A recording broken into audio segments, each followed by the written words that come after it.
Iran ने Israel पर दागी मिसाइलें। तेहरान पर अब होगा सीधा वार। नेतन्याहू का सेना को हमले का आदेश। ट्रंप का दावा पड़ गया उल्टा। थामी नहीं और भी हुए खूंखार। अमेरिकी राष्ट्रपति डोनाल्ड ट्रंप ने ईरान और इजराइल के बीच सीज फायर पर सहमति का भले ही ऐलान कर दिया हो, लेकिन इसके बावजूद दोनों देशों के बीच युद्ध खत्म होने का नाम नहीं ले रहा। सीज फायर के बीच आईडीएफ ने बड़ा दावा किया है कि इजराइल पर ईरान ने फिर मिसाइलें दागी हैं। इजरायली डिफेंस फोर्स की तरफ से ये कहा गया है कि इजराइल के शहरों में एयर रेड सायरन बजने लगे हैं, यानी इजराइल ने ऑफिशियली ऐलान कर दिया है कि कोई सीज फायर नहीं हुआ। सीज फायर का वायलेशन ईरान की तरफ से किया जा चुका है। यरूशलेम पर हमला, बीरशेबा में हमला और अब एक और बार ईरान की तरफ से तीसरी बार ये मिसाइलें अटैक की गई है।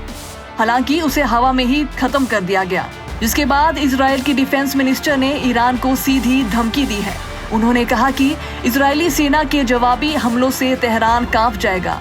अब तेहरान के दिल पर सीधा वार होगा, जो कि और भी ज्यादा विध्वंसक होगा।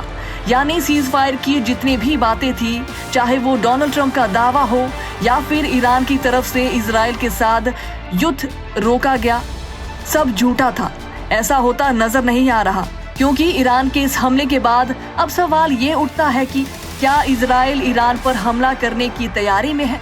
वहीं ईरान ने इजराइल के उन आरोपों से साफ इनकार कर दिया है जिसमें उसने युद्ध विराम तोड़ने का आरोप लगाया है। वहीं अमेरिकी राष्ट्रपति डोनाल्ड ट्रंप ने कहा है कि ईरान और इजराइल दोनों ने ही युद्ध विराम को तोड़ा है। ट्रंप ने इजराइल को आगाह किया है कि वे तुरंत अपने पायलट्स को वापस बुलाएं। इजराइल और ईरान की जंग का आज 12वां दिन है। सीज फायर की घोषणा के बावजूद भी दोनों देशों के बीच मंगलवार को भी एक दूसरे पर ताबड़तोड़ मिसाइल अटैक हुए। उत्तर और दक्षिणी इजराइल में हमले के सायरन सुने गए।